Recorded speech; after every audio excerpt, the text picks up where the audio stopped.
everybody, Tony Leo here, the Gaming Pro. Today we're going to shoot a video called Finding Your Craps Mentor. And I'm going to share with you my views and ideas, what questions you might ask, and what pitfalls you should definitely avoid. Mike's going to help me.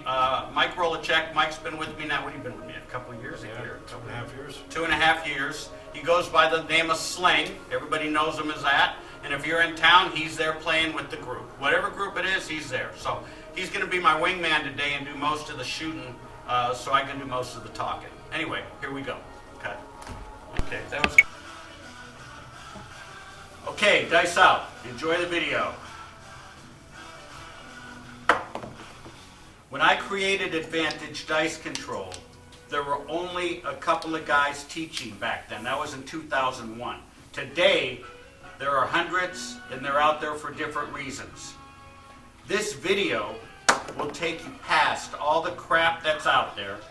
Most of the experts wouldn't even take their own shit to the tables. Most of them just talk shit about how good they are and how bad you are, but can't show you a video on how to be a consistent winner. Most of them have no clue on how to bet. They're simply liars, fakes, and copycats. They lie about their earnings to their students, talk shit about the others, and they'll steal from someone else. They'll add a hot bet or a lay bet, name it some stupid ass name, and call it their own. Listen up, everybody. At least give credit where credit is due. So why do you want a craps mentor? You invest in a craps mentor because you want the edge. You want to see the results of being a good DI. You want the confidence to be able to make that bigger bet. You want to cut down the learning curve. You want to make things happen, and you want to win right now. Perfect. I get it. All right, so let's go over the steps to get there. Step number 1, watch their video. Do you like the way they present themselves? Are they talking too much? Did you learn something from their video that you can take to the table and win? That's key. Are they a consistent winner themselves? These are things you need to know. Now you have something to go by, and you're ready to go to step 2. Step 2 is simple. Simply call them. Ask them the questions that are important to you. A few questions you might ask. Number 1, what's their goal when they're shooting? Are they tracking their SRR? Are they avoiding the 7? Do they want to stay on axis? What playing method works for them? These are some of the things that might be important to you. Another question you might ask is exactly how are you going to teach me to be a consistent winner? Don't forget, first they got to be a consistent winner themselves, right? Okay, so how are you going to teach me to win? That's a hard question, as most of the experts have no real roadmap to get there except track the SRR, avoid the 7, and stay on axis. Another question you might ask is what's their money management plan? How do they bet? What do they want to achieve per day? What's their goal? Do they offer a guarantee of any sort? Advantage Dice Control has had a performance guarantee since day 1. Another question, obviously, how much does the program cost? You need to see the value of what they're asking you to pay. If that value you're getting is worth it, then probably the last question for now is, are there any other hidden costs associated with my class? These are a few of the questions that you want to ask. Okay, understand something. Most of the DIs out there teach and play the same way. They concentrate on improving their SRR. They're trying to avoid the 7. They're trying to keep their dice on axis. They're playing for the long term. They use software that tracks their rolls. They make no prop bets, and they'll all tell you to go to the casino with what you can afford to lose.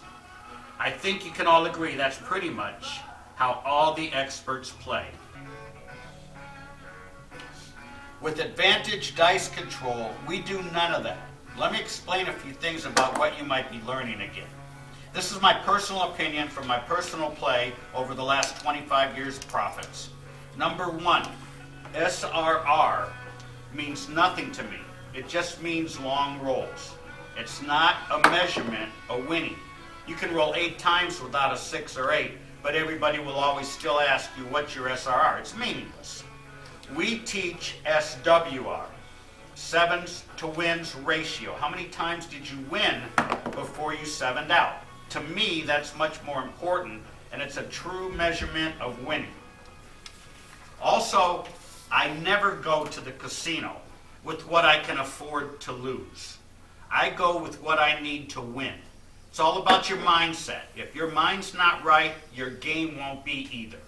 Number two, everybody tries to avoid the 7. We all do that.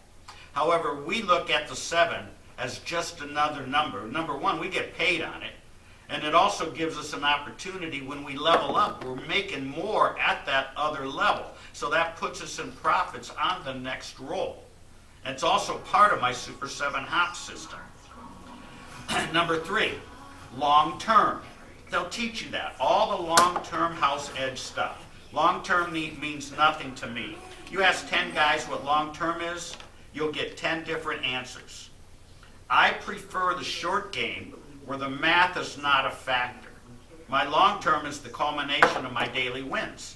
The casino has no defense against the short game. Sucker bets. Let me say a few things about sucker bets. If the instructor looks at the field, the horns, and the hops as a sucker bet, they have no concept whatsoever of the power of multiple wins, which gets you in and out of the casino quicker with more profits.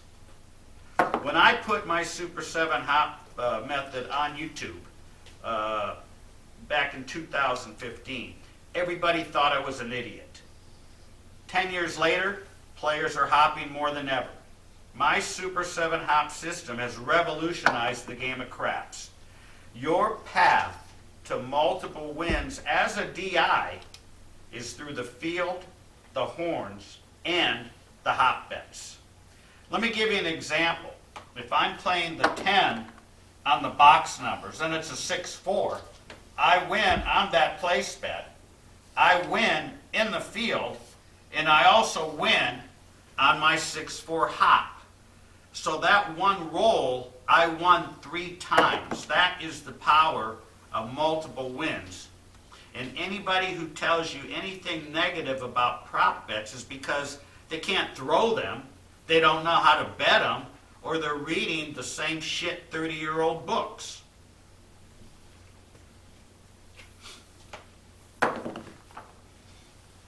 Okay, last question. Are there any other costs associated with my training? Very good question. I'm the only one that doesn't charge for the extras. Workshops or the refreshers are all included in my cost. But if you look at the other guys, they'll charge you $1,250 plus for the class. But if you're alumni, it's only $950. And if you want to bring your wife, it's only another $59. And I'll be glad to help you on your cruise for only $149. And guess what? I also have a tip jar. What a ripoff.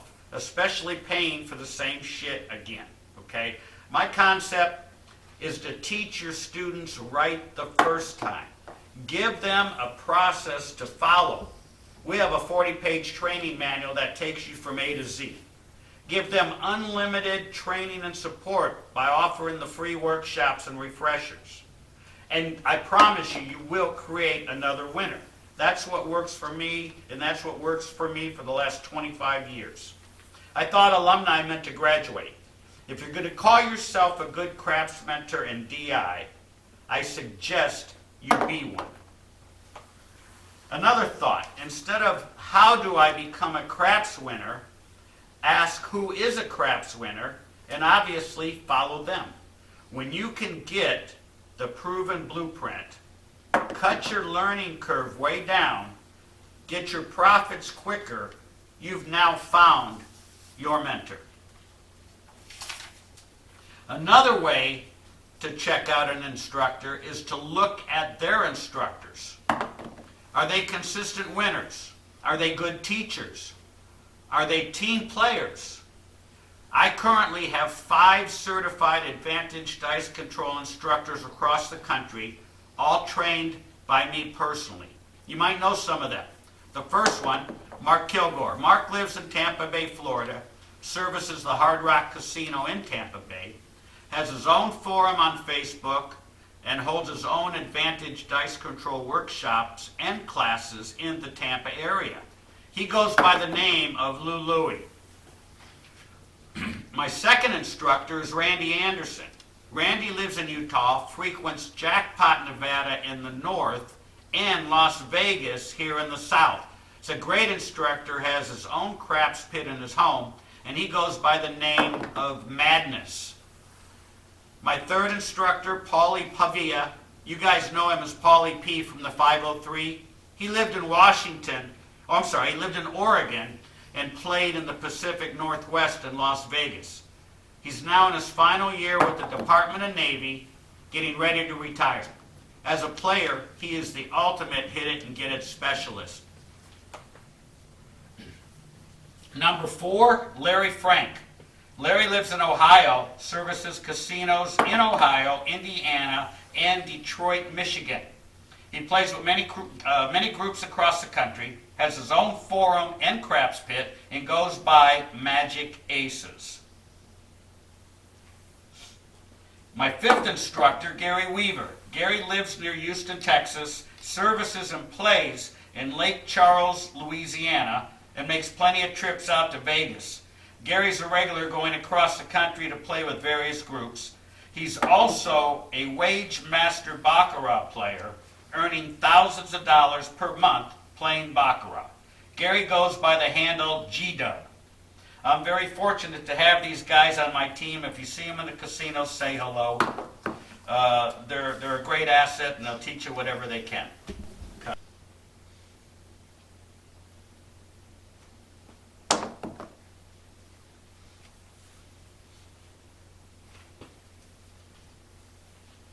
Hard 8.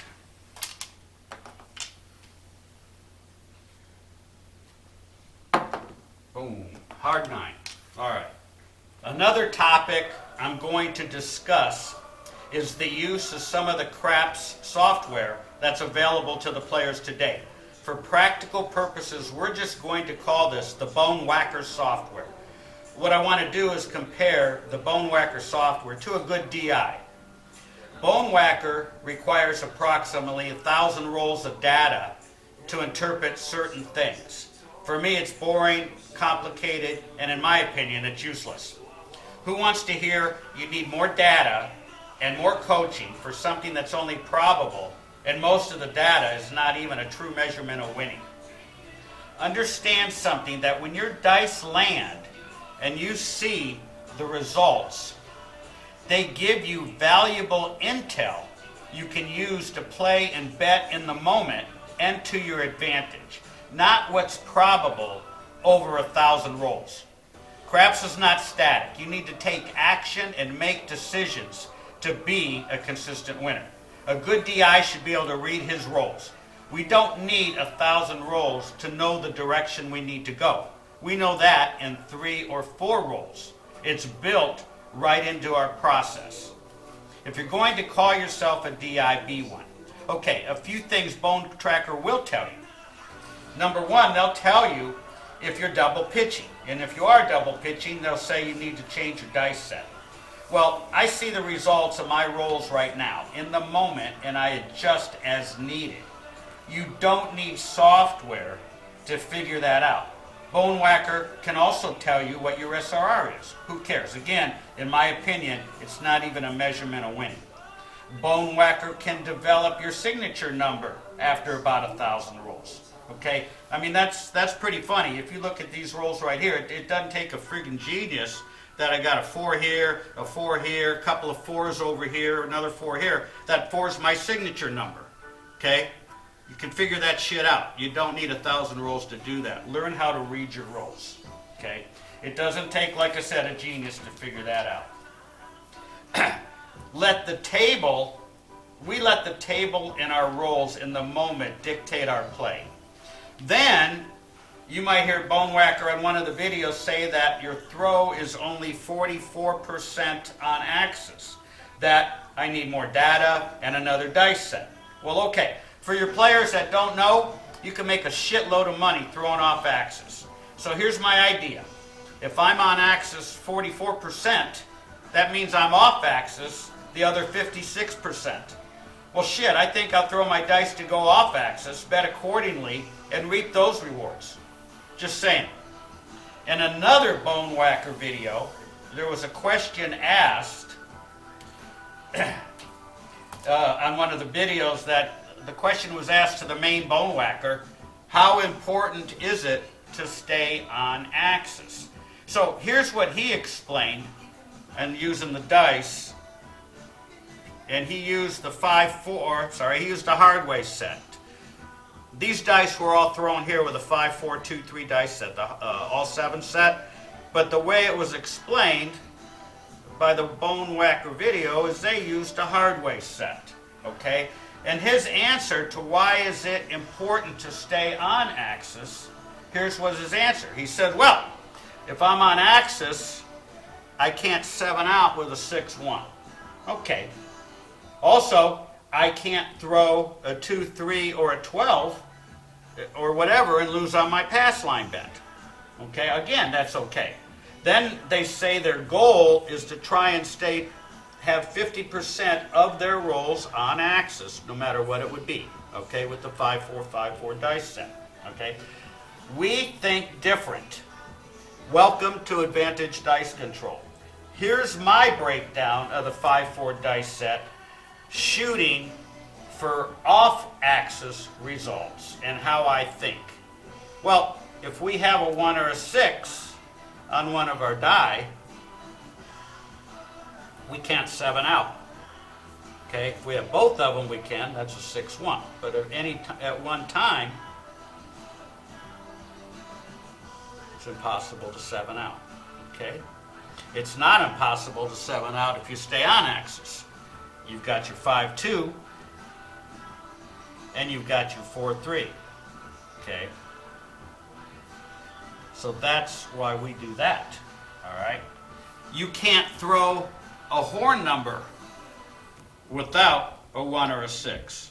That 1 or 6, by us seeing that 1 or 6, it tells us a lot. First of all, if I'm shooting, let's say I'm shooting this 6-3, okay, and I hit it up here, and I'm betting it. Well, I win on the 6-3, I win on the field, and I also win on what we call our original hot bet. So that one win gave us, that one roll of the dice gave us 3 wins, which is the power of multiple wins, okay? So we get paid 3 ways, all because of the 1 and the 6, all right? The other way, again, he says you can't lose on the come out, which is right, okay? You can't throw a 2, 3, or a 12, all right? But if we throw a 2, 3, or a 12, like I said, we're getting paid on the horn, we're getting paid on the field. As far as throwing off axis, nobody knows as much about winning and throwing off axis than I do. I was the first to prove off axis works. From 2002 to 2012, I used only 2 dice sets, the 5-4-5-4 and the 5-4-2-3. The all 7 set and the hard way set. Okay, that's all I did. And my off-axis results averaged 60% minimum on the low side to over 70% plus on the high end. And for those 10 years, from 2002 to 2012, I earned over $1 million playing less than 20 hours per month. A good DI should know how to win by shooting both on and off axis with a minimum result of 60% on or off for your goal. We have dice sets and tosses to accomplish what we're looking for. I think the Bone Whackers are a little behind the times. I'm sure this video might wake up a few of them. Advantage Dice Control is now 24 years old, and the winning hasn't stopped. Advantage Dice Control, in my opinion, has created more consistent winners than any time before. Listen up. Instead of worrying about your SRR, staying on axis, worthless software, and the house edge, play the short game, 40 to 100 rolls. Know how to bet and capture multiple wins. That's how you win. That's what's worked for me. Okay, so listen up. You've watched the videos, you watched their style of play, you called them, you got your answers. So what's left? Now all you got to do is take action, make an appointment with the instructor. You should now be able to see everything work with your own eyes and be on your way to the winner's circle.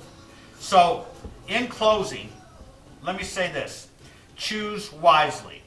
There's a big difference between playing craps and winning at craps. I hope you all got something from this video that you can use. And as always, don't forget you have an open line to me at any time. So let's look at these rolls here real fast. Rich, can you just pan on all these rolls from here to what Mike did? Okay. Based on Mike's rolls, we had all this set up before he started shooting. In this scenario, we were playing the 5, 6, 8 and the field. Okay, what everybody calls an iron cross, but we do it a little bit differently. In here, we had the 5, 6, 8 in the field covered. We also had cherry picked our hops. These are one roll bets, but we don't do them all the time. We only do them when they qualify. This is the method. In this particular method, each bet is going to give us approximately a quarter win. So we're counting units here. And what I'm sharing here is that if you play this method the way we play it, on 30 to 40 rolls of the dice, you can have yourself $1,000 in profit. All right. But in any event, we're covering these bets. Let's go over Mike's rolls. Mike, by the way, used the 5, 4, 2, 3, all 7 set here. And for us, we're looking to see 1s and 6s, obviously, and we're looking to go off axis. But let's look at what we did here. Okay. So coming out, our point would have been 6. We hit our 6 here. Okay. New point's 10. We 7'd out. When we 7 out, we go up a level where we only need 1 or 2 rolls of the dice to be in profits, and we work our come out rolls. Only on us. This has nothing to do with the random player. So as we get to here, we lose our level 1 bet. We would have went to our level 2 bet, which equals about $733 here to try and get 2 rolls. Again, every win is going to be a quarter profit minimum, okay? Doesn't count 2s and 3s or 15s to 1, all right? So here we go. So we went to level 2, we hit the 4. Now on that 4, let me show you something. We were hitting the 4 like I said. We won it on the hop, we would have won it in the field playing this as well. So that's a multiple win. You got paid double or triple here, okay, on roll number 2. So here, look at this. On roll number 1, we made our money, but on that second roll, we got paid double on that particular one, or triple if we're at the palms. Anyway, here we go. We hit a 7, then we came over to here and started again. 10 was the point. On and on and on. Another 3-1, another 3-1. I mean, look at all this. Amazing. Get to here. Okay, here we lose. We go to level 2. We get our 2 wins, which we need in this particular method, which takes us back to level 1. We threw a come out 7 on level 1. We went to our level 2 bet. We threw another come out 7, or we threw we 7'd out here. This was a come out 7. We're now at level 3. Here's our 2 wins at level 3, and that put on that particular 1 win for this particular method put $123 in our rack. And now we start back at our level 1 position. So these were all level 1 bets. Okay, look at all the 1s and the 6s. Here we 7'd out. We went to our level 2 bet. We got our level 2 bet on these 2 wins at level 2. We made $96. So we put a black chip for the most part in the rack. But let's look at this. It was a total of 51 wins. Let's count the 1s and the 6s only to see how many were off axis on that. 1, 2, 3, 4, 5, 6, 7, 8, 9, 10. 11, 12, 13, 14, 15, 16, 17, 18, 19, 20, 22, 23, 24, 25, 26, 27, 28, 29, 30, 31. 31 out of 51 rolls were off axis. That is pretty friggin' good, okay? That allowed us to get paid our doubles and triples, to hit our horns, to hit our hops, to hit our box numbers, to hit all our field, okay? This roll right here would have made us over $1,000 very easily, okay? So that is the power of multiple wins. So that's it, guys. Give us a call. Take care.